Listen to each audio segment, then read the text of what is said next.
Hello बच्चों, नौवीं की मैथ की कक्षा में आपका स्वागत है।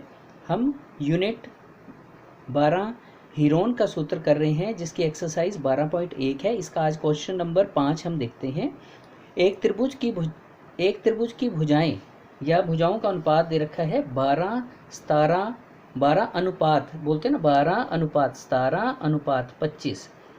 इसका परिमाप दे रखा है, मतलब तीनों भुजाओं का जोड़ दे रखा है 540 सेंटीमीटर। इस त्रिभुज का क्षेत्रफल निकालो।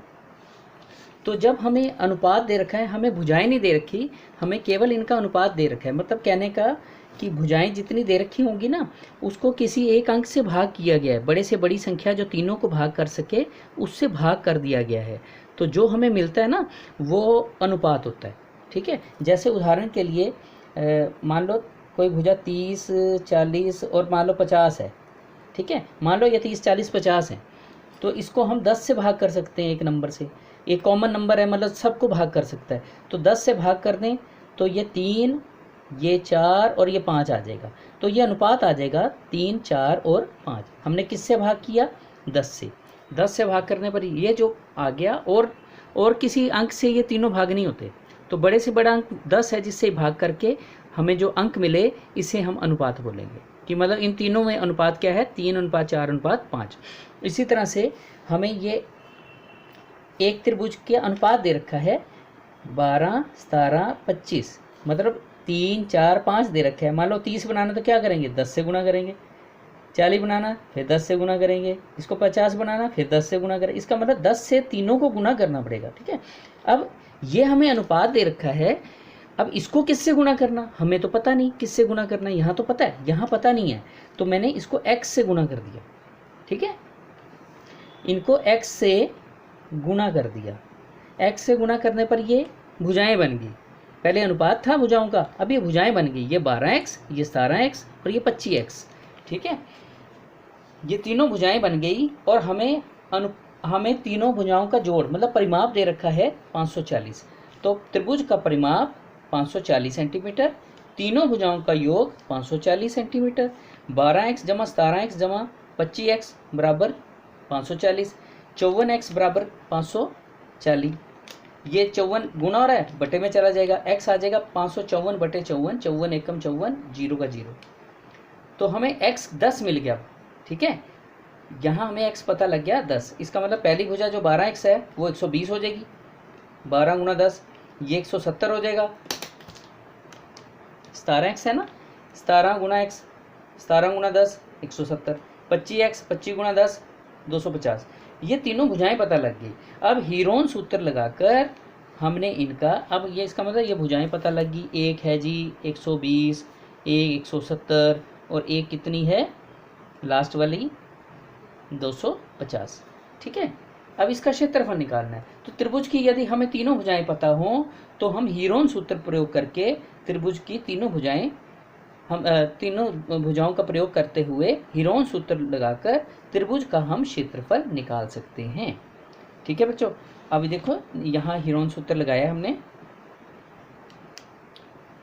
एस वर्गमूल में रहते हुए s S minus A S minus B S minus c Heron का सूत्र बता रखा है आपको कि इसमें से एस क्या होता है? एस होता है तीनों भुजाओं का जोड़ ए बी सी बटे 2। मतलब तीनों को जोड़ा 120 170 250 जोड़ के 540 बटे 2 काट के 270 आ गया।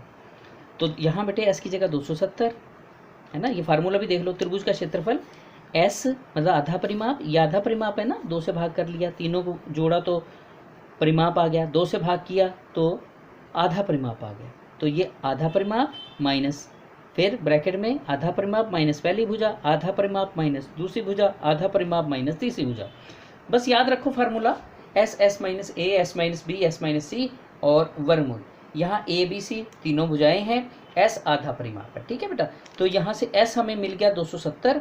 270 माइनस 120, 270 माइनस दूसरी भुजा 170, 270 माइनस तीसरी भुजा 250। ठीक है। तो ये आ गया 270। ऐसे कैसे? इसमें से माइनस किया 150, इसमें से माइनस किया 100, इनको माइनस किया 20। यहाँ तक पहुँच गया बेटा।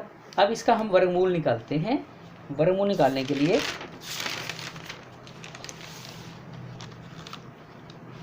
ये देखें, देखो क्वेश्चन नंबर 5 का शेष भाग, त्रिभुज का क्षेत्रफल वर्गमूल में रहते हुए 270, अभी पिछले पेज से जो हम लेके आए हैं 270, 150, 100 और 20। अब मैंने क्या किया, इसको जानबूझकर ना इसकी जीरों को, जो जीरो है ना, जितने भी शून्य हैं, इनको मैं इस हिसाब से इकट्ठा करूँगा ताकि उनका वर्गमूल बन जाए। तो जीरो बेटा 2 हों, उन मतलब 2 मतलब 100 हो गया, 100 का वर्गमूल बन जाता है।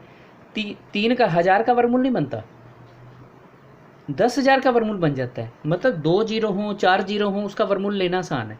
तो मेरी कोशिश है कि मैं यहाँ पे 4 जीरो को एक साइड कर लूँ, इसकी जीरोएं अलग करके ना 4 जीरो अलग कर लूँ। तो उसके लिए मैंने क्या किया, इसको 270 को 27 गुना 10 लिखा, 15 गुना 10 लिखा 150 को, इसको 10 गुना 10 लिखा 100, इसको 2 गुना 10 लिखा। ठीक है, तो इसमें से 1 10, 2 3 और ये 4, इसको नहीं लिया। 1 10, 2 10, 3 10 और ये 4 10, 4 जीरो मतलब 10 को 4 बार गुना किया, 10,000 मैंने अलग से लिख लिया। बाकी मेरे पास क्या बच गया, 27 बच गया कल्ला, 15 बच गया, 10 बच गया और ये 2 बच गया। इसके जो 10 हैं, ये वाला, ये वाला, ये वाला और ये वाला, ये कहाँ लिखे मैंने, यहाँ लिख दिए गुणा करके। बाकी ये 27, 15, 10 और ये 2 बच गया।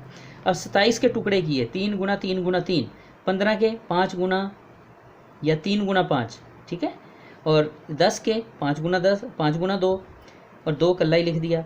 और ये ऐसे कैसे लिख दिया जैसे था। तो जो जोड़ा बना रहा है ना, उसका वर्गमूल बन जाएगा। जैसे 3 2 बार आया तो इसका वर्गमूल बना 3।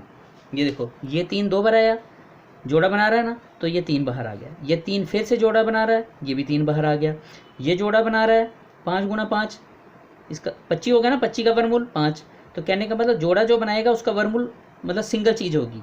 ये 5 का जोड़ा बन रहा है तो वर्गमूल क्या बना 5। ये 2 का जोड़ा बन रहा है, वर्गमूल क्या बना 2। मतलब वर्गमूल में से निकलते जाएंगे बाहर। इसका वर्गमूल बन गया 3, इसका वर्गमूल बन गया 3, इसका वर्गमूल बन गया 5, इसका वर्गमूल बना 2। इसका वर्गमूल क्या बनेगा, ये 10,000 है, 100 गुना 100 है, तो इसका वर्गमूल 100 बन गया। ठीक है, तो अब वर्गमूल से सारे बाहर आ गए, मतलब वर्गमूल हमने ले लिया। तो 3 3 9, 9 5 45, 45 दूना 90, या 3 3 9, 5 दूनी 10, 9 को 10 से गुना किया, ठीक है, 90 आ गया। 90 को 100 से गुना किया, 90 में 2 जीरो और जुड़ गई, मतलब साथ लग गई, तो क्या आ गया 9,000 वर्ग सेंटीमीटर। तो इस त्रिभुज का क्षेत्रफल हमने जो अभी शुरू की थी, उसका क्षेत्रफल आया 9,000 वर्ग सेंटीमीटर। ठीक है बच्चों, ओके बच्चों।